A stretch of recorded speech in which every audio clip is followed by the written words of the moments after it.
स्वागत है आप सभी का हिंदी एक्सप्लेन टीवी में। इस वीडियो में हम देखने जा रहे हैं all of us are dead episode number 9 को।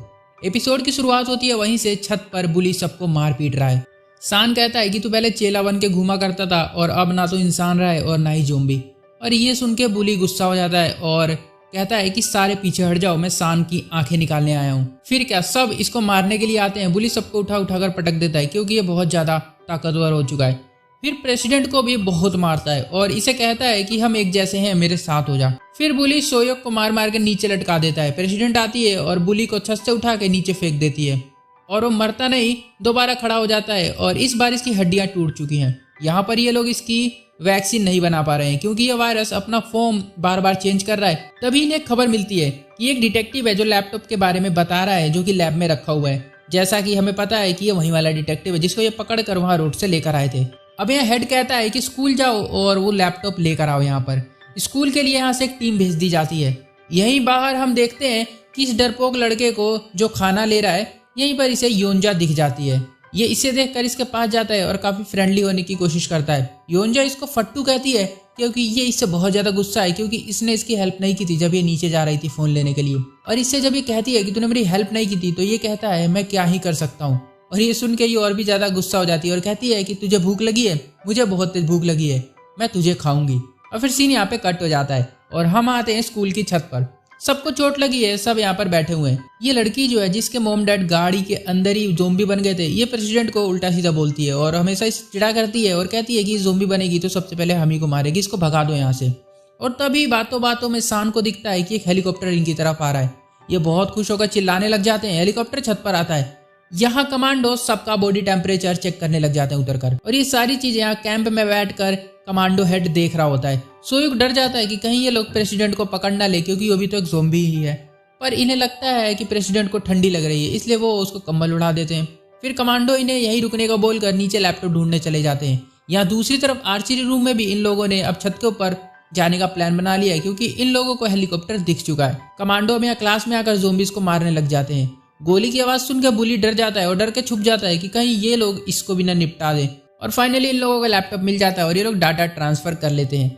अब यहाँ पर कैंप में एक कमांडो भागता हुआ आता है और हेड से कहता है कि आपको कुछ देखना चाहिए, यहाँ पर कुछ प्रॉब्लम हो गई है। सीन वहाँ से कट हो जाता है और फिर से स्कूल में आता है। यहाँ अब एक एक करके सभी बच्चों को हेलीकॉप्टर में चढ़ाया जा रहा है। सबसे पहले इस हरामी लड़की को चढ़ाते हैं और फिर हम यहाँ कैंप में आ जाते हैं और हेड को दिखाया जाता है कि उस लड़की ने यानी कि यूंजे ने अपने फ्रेंड को काट खाया है। अब गार्ड इसे पकड़ रहे होते हैं और ये उनको भी मारने लगती है। कमांडो बताता है कि ये लोग इन्फेक्टेड है बट दिखते बिल्कुल इंसान जैसे हैं, तो ये पता करना मुश्किल है कि कौन ज़ोंबी है और कौन इंसान है। अब ये सुनते ही जो हेड है वो स्कूल के बच्चों का जो रेस्क्यू है उसको कैंसिल करने का मिशन दे देता है और कहता है कि सारे बच्चों को वहीं पर छोड़कर हेलीकॉप्टर और लैपटॉप लेकर आ जाओ, हो सकता है वो लोग भी इन्फेक्टेड हो। यहाँ ये सबको यहीं छोड़ देते हैं और बच्चे बहुत रिक्वेस्ट करते हैं कि प्लीज लेकर चलो और यहीं पे खड़े रोने लग जाते हैं, पर गार्ड्स इनको लेकर नहीं जाते। और ये सीन काफी सैड और काफी इमोशनल भी होता है क्योंकि ये लोग इनको ज़ोंबी के हाथों छत के ऊपर रात में मरने के लिए छोड़कर हेलीकॉप्टर लेकर चले जाते हैं। अब यहाँ पर हम एथलीट की टीम को भी देखते हैं जो कि आगे बढ़ रहे हैं, पर इनके पीछे ज़ोंबी पड़ जाते हैं तो ये वहीं पर भागकर छुप जाते हैं कहीं। यहाँ छत पर खड़े सब रो रहे होते हैं क्योंकि सारी उम्मीदें अब टूट चुकी है। सैन गुस्से में सारी चीजें तोड़ने फोड़ने लग जाता है।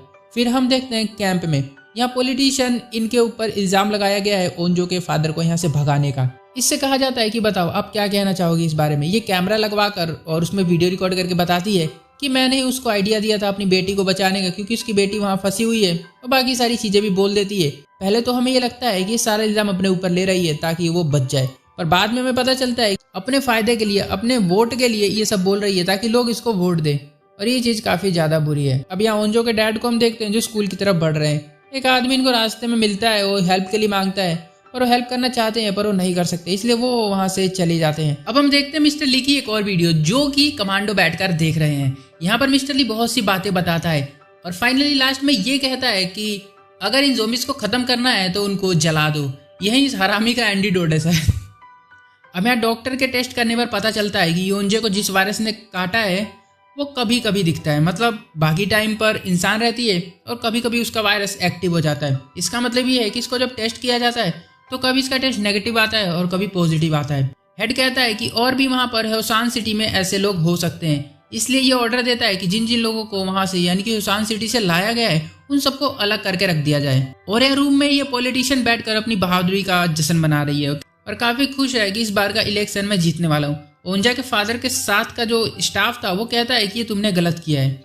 और फिर तभी यहाँ पर आ जाते हैं गार्ड्स और कहते हैं कि आप लोगों को हमारे साथ चलना होगा हथकड़ी बांध के। पॉलिटिशियन के जो चेले चपाटे होते हैं वो कहते हैं कि नहीं, हम नहीं जाएंगे, अगर इनको लेकर जाना है तो हमारी लाश पर से गुजरना पड़ेगा। और फिर क्या होता है, आगे खड़े हो जाते हैं लोग और अगले ही पल देखते हैं कि इन लोगों को गार्ड्स खूब मारते पीटते हैं घायल करके और फाइनली इन सबको ले जाते हैं। यहाँ डिटेक्टिव के साथ भी ये लोग बहुत ही गंदा व्यवहार करते हैं, जैसे कि हम देख सकते हैं बिल्कुल भी इसकी इज्जत नहीं की जाती और इसको भी एक रूम में बंद करके रख दिया जाता है। अब बिजली कड़कने लगती है जिससे सारे ज़ोंबीज के कानों में दर्द होने लग जाता है। बुली भी काफी परेशान हो जाता है और यहाँ प्रेसिडेंट के भी काफी दर्द होने लगता है। अब अगले ही पल बारिश भी शुरू हो जाती है और फिर सारे बहुत ही खुशी से बारिश को एंजॉय करते हैं और फिर बारिश का फायदा उठाकर रोने लग जाते हैं और काफी इमोशनल सीन हो जाता है यहाँ पर, क्योंकि अब इन लोगों को पता चल चुका है कि यहाँ से हमें कोई बचाने वाला नहीं आएगा और इन लोगों को तो ये भी लग रहा है कि हम नहीं जी पाएंगे। तब ये सैन कहता है कि मेरे पास एक प्लान है।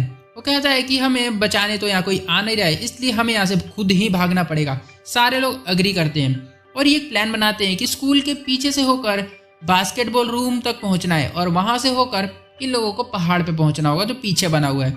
सब इस चीज के लिए रेडी हो जाते हैं। प्रेसिडेंट कहती है कि हमें अभी जाना होगा क्योंकि बारिश हो रही है, तो बारिश में शोर की वजह से ज़ोंबी इन लोगों को सुन नहीं पाएंगे और सब जाने के लिए रेडी भी हो जाते हैं। अब काफी देर स्ट्रगल करने के बाद फाइनली लोग नीचे उतर जाते हैं। यहाँ से बाहर जाते हुए एक ट्रक के पास छुप जाते हैं और तभी यहाँ पर सान अपनी मोम को देखता है जो उसकी तरफ चली आ रही है और कहती है चोंगसन मेरे बेटे, और एपिसोड यहाँ पर खत्म हो जाता है। अगले एपिसोड में देखेंगे कि ये अपनी मम्मी से मिल पाएगा कि नहीं मिल पाएगा और इसके बाद अब 3 एपिसोड्स आने बाकी है। तो चैनल को प्लीज सब्सक्राइब जरूर कर देना और वीडियो को लाइक कर दो। मिलता हूँ उनके साथ, तब तक के लिए बाय।